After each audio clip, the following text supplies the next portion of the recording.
ಮಾಘ ಪೂರ್ಣಿಮೆಯಂದು ಶುಭಯೋಗ 2026 ಈ 6 ರಾಶಿಯವರಿಗೆ ಜನಬಲ, ಹಣಬಲ ವೃದ್ಧಿ, ಸಂಪತ್ತಿನ ಸುರಿಮಳೆ. ಮಾಘ ಪೂರ್ಣಿಮೆಯಂದು ಶಕ್ತಿಶಾಲಿ ಗ್ರಹಗಳ ಸ್ಥಾನ ಬದಲಾವಣೆ ಶುಭಯೋಗವನ್ನು ರೂಪಿಸುವುದು. ಇದು ಕೆಲ ರಾಶಿಯವರಿಗೆ ಸುವರ್ಣ ಸಮಯ, ಜೊತೆಗೆ ಆರ್ಥಿಕ ಬಲವನ್ನು ಹೆಚ್ಚಿಸುವುದು. ಹಾಗಾದರೆ ಯಾವ ರಾಶಿಗೇನು ಫಲ ಎಂದು ತಿಳಿಯಿರಿ. ಫೆಬ್ರವರಿ 1ರಂದು ಬರುವ ಮಾಘ ಪೂರ್ಣಿಮೆ ಆಧ್ಯಾತ್ಮಿಕವಾಗಿ ಅತ್ಯಂತ ಮಹತ್ವದ ದಿನ. ಈ ದಿನ ಪವಿತ್ರ ನದಿಗಳಲ್ಲಿ ಸ್ನಾನ, ದಾನ, ವಿಷ್ಣು, ಲಕ್ಷ್ಮೀ ಪೂಜೆಗೆ ಮೀಸಲಾಗಿದೆ. ಈ ದಿನದಂದು ಮಾಡುವ ಪುಣ್ಯ ಕಾರ್ಯಗಳು ಅಪಾರ ಫಲಗಳನ್ನು ನೀಡುತ್ತವೆಂದು ನಂಬಲಾಗುವುದು. ಇದಲ್ಲದೆ ಜ್ಯೋತಿಷ್ಯದಲ್ಲೂ ಈ ದಿನ ತುಂಬ ವಿಶೇಷವಾಗಿದೆ. ಯಾಕೆಂದರೆ ಈ ದಿನ ಚಂದ್ರಗ್ರಹ ತನ್ನ ಸ್ವಂತ ರಾಶಿಯಾದ ಕಟಕ ರಾಶಿಗೆ ಸಾಗಲಿದೆ.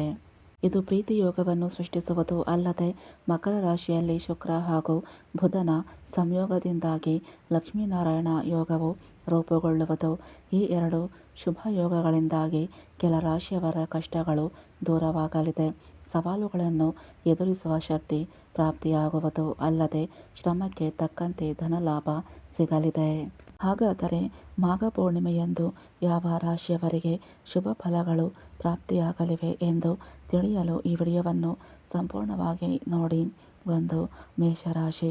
ಮಾಘ ಪೂರ್ಣಿಮೆಯಂದು ಸ್ಥಾನ ಬದಲಾಯಿಸುವ ಗ್ರಹಗಳು ಮೇಷರಾಶಿಯವರಿಗೆ ಅದ್ಭುತ ಫಲಗಳನ್ನು ನೀಡಲಿವೆ.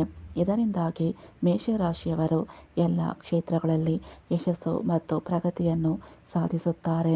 ಈ ಸಮಯದಲ್ಲಿ ಬಹಳ ದಿನಗಳಿಂದ ಮುಗಿಯದ ಕೆಲಸಗಳು ಪೂರ್ಣಗೊಳ್ಳುತ್ತವೆ. ಕುಟುಂಬದಲ್ಲಿಯೂ ಸಂತೋಷದ ವಾತಾವರಣವಿರಲಿದೆ. ನೀವು ನಿಮ್ಮ ಕುಟುಂಬದೊಂದಿಗೆ ಸಂತೋಷದ ಸಮಯವನ್ನು ಕಳೆಯುವಿರಿ. ಅನಿರೀಕ್ಷಿತ ಆರ್ಥಿಕ ಲಾಭದ ಅದೃಷ್ಟವಿದೆ. ಇದರಿಂದಾಗಿ ನಿಮ್ಮ ಆರ್ಥಿಕ ಪರಿಸ್ಥಿತಿ ಸುಧಾರಿಸುವುದು. ವಾಹನ ಅಥವಾ ಇತರ ಆಸ್ತಿಯನ್ನು ಖರೀದಿಸಲು ಅವಕಾಶಗಳು ಸಿಗಲಿವೆ.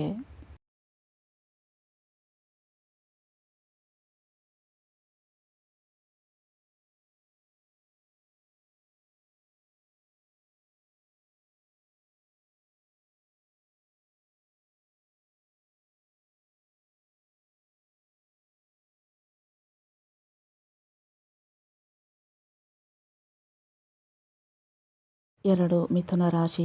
ಮಿಥುನ ರಾಶಿಯವರಿಗೆ ಮಾಘ ಪೂರ್ಣಿಮೆಯಂದು ಗ್ರಹಗಳ ಸ್ಥಾನ ಅತ್ಯದ್ಭುತ ಫಲಗಳನ್ನು ನೀಡುತ್ತದೆ. ಮಿಥುನ ರಾಶಿಯ ಜನರು ಎಲ್ಲ ಕ್ಷೇತ್ರಗಳಲ್ಲಿ ಮಿಂಚುವ ಅವಕಾಶವನ್ನು ಪಡೆಯುತ್ತಾರೆ. ನೀವು ನಿಮ್ಮ ಕುಟುಂಬದೊಂದಿಗೆ ಉತ್ತಮ ಸಮಯವನ್ನು ಕಳೆಯಲು ಸಾಧ್ಯವಾಗುವುದು. ಕೆಲಸದ ಸ್ಥಳ ನಿಮಗೆ ತುಂಬ ಅನುಕೂಲಕರವಾಗಿರುತ್ತವೆ. ಆದ್ದರಿಂದ ನೀವು ಕೆಲಸದಲ್ಲಿ ಹೆಚ್ಚಿನ ತೃಪ್ತಿಯನ್ನು ಪಡೆಯುತ್ತೀರಿ. ಕೆಲಸದಲ್ಲಿ ಉತ್ತಮವಾಗಿ ಕಾರ್ಯನಿರ್ವಹಿಸುವುದರಿಂದ ನಿಮ್ಮ ಮೇಲಧಿಕಾರಿಗಳಿಂದ ಮೆಚ್ಚುಗೆ ಸಿಗುವುದು. ಇದು ಬಡ್ತಿ ಮತ್ತು ಸಂಬಳ ಹೆಚ್ಚಳದ ಸಾಧ್ಯತೆಗಳನ್ನು ಹೆಚ್ಚಿಸುತ್ತದೆ. ನೀವು ಕೆಲಸಕ್ಕಾಗಿ ಸಾಕಷ್ಟು ಪ್ರಯಾಣಿಸಬೇಕಾಗಬಹುದು. ಈ ಅವಧಿಯಲ್ಲಿ ನಿಮಗೆ ಅದೃಷ್ಟದ ಪೂರ್ಣ ಆಶೀರ್ವಾದ ಸಿಗಲಿದೆ. ಹಲವು ವರ್ಷಗಳಿಂದ ಹಿಂತಿರುಗಿಸದ ಹಣ ಇದೀಗ ಹಿಂತಿರುಗಲಿದೆ. ವ್ಯವಹಾರದಲ್ಲಿ ಹೊಸ ಒಪ್ಪಂದಗಳಿಗೆ ಸಹಿ ಹಾಕುವ ಲಕ್ಷಣಗಳು ಇವೆ.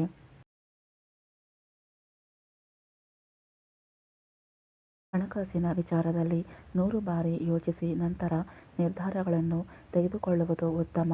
ಈ ಸಮಯದಲ್ಲಿ ಅನೇಕ ಯೋಜಿತ ಕಾರ್ಯಗಳು ಪೂರ್ಣಗೊಳ್ಳುತ್ತವೆ. ಆರೋಗ್ಯ ಕೂಡ ತೃಪ್ತಿಕರವಾಗಿರಲಿದೆ. 3. ಸಿಂಹರಾಶಿ. ಸಿಂಹರಾಶಿಯವರಿಗೆ ಮಾಘ ಪೂರ್ಣಿಮೆಯಂದು ರೂಪುಗೊಳ್ಳುವ ಪ್ರೀತಿಯೋಗ ಹಾಗೂ ಲಕ್ಷ್ಮೀನಾರಾಯಣ ಯೋಗ ಅತ್ಯಂತ ಮಂಗಳಕರವಾಗಿದೆ. ಸಿಂಹರಾಶಿಯ ಜನರಿಗೆ ಈ ಅವಧಿಯಲ್ಲಿ ಅದೃಷ್ಟ ಹುಡುಕಿಕೊಂಡು ಬರುವುದು. ಬಾಕಿ ಇರುವ ಕೆಲಸಗಳು ಯಶಸ್ವಿಯಾಗಿ ಪೂರ್ಣಗೊಳ್ಳುತ್ತವೆ. ನೀವು ದೀರ್ಘಕಾಲದ ವರೆಗೆ ಹಣದ ಸಮಸ್ಯೆಗಳನ್ನು ಎದುರಿಸುತ್ತಿದ್ದರೆ ಈ ಯೋಗದ ಅವಧಿಯಲ್ಲಿ ಅದು ಪರಿಹರಿಸಲ್ಪಡುತ್ತದೆ. ಅಲ್ಲದೆ ಈ ಅವಧಿಯಲ್ಲಿ ಶುಭ ಕಾರ್ಯಗಳಲ್ಲಿ ಭಾಗವಹಿಸುವ ಅವಕಾಶಗಳು ನಿಮ್ಮನ್ನು ಹುಡುಕಿಕೊಂಡು ಬರಬಹುದು. ವಿದೇಶದಲ್ಲಿ ಅಧ್ಯಯನ ಮಾಡಲು ಬಯಸುವ ವಿದ್ಯಾರ್ಥಿಗಳ ಆಶಯಗಳು ಈಡೇರುವ ಸುಸಂದರ್ಭ ಇದಾಗಿದೆ. ಅಲ್ಲದೆ ಅದೃಷ್ಟ ನಿಮ್ಮೊಂದಿಗೆ ಇರುವುದರಿಂದ ದೀರ್ಘಕಾಲದಿಂದ ಬಾಕಿ ಇರುವ ಕೆಲಸಗಳು ಪೂರ್ಣಗೊಳ್ಳುವುದು. ಸ್ವಂತ ಹುದ್ದೆ ಶುರು ಮಾಡಲು ಕುಟುಂಬ ಸದಸ್ಯರಿಂದ ನಿಮಗೆ ಸಂಪೂರ್ಣ ಸಹಕಾರ ಸಿಗುವುದು.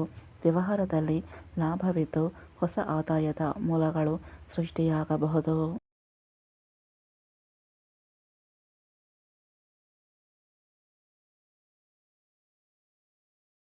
4. ವೃಶ್ಚಿಕ ರಾಶಿ.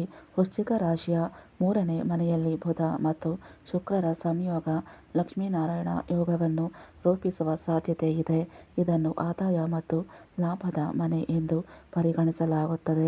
ಆದ್ದರಿಂದ ವೃಶ್ಚಿಕ ರಾಶಿಯವರು ತಮ್ಮ ಆದಾಯದಲ್ಲಿ ಹೆಚ್ಚಳವನ್ನು ಕಾಣುವ ಸಾಧ್ಯತೆ ಉಂಟು. ನೀವು ಹಳೆಯ ಹೂಡಿಕೆಗಳಿಂದ ಉತ್ತಮ ಲಾಭವನ್ನು ಸಹ ನೋಡಬಹುದು.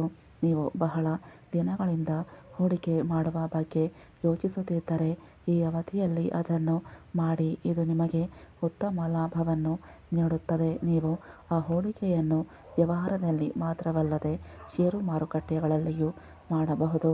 ಇದು ನಿಮಗೆ ಉತ್ತಮ ಲಾಭವನ್ನು ನೀಡುವ ಸಾಧ್ಯತೆಯಿದೆ.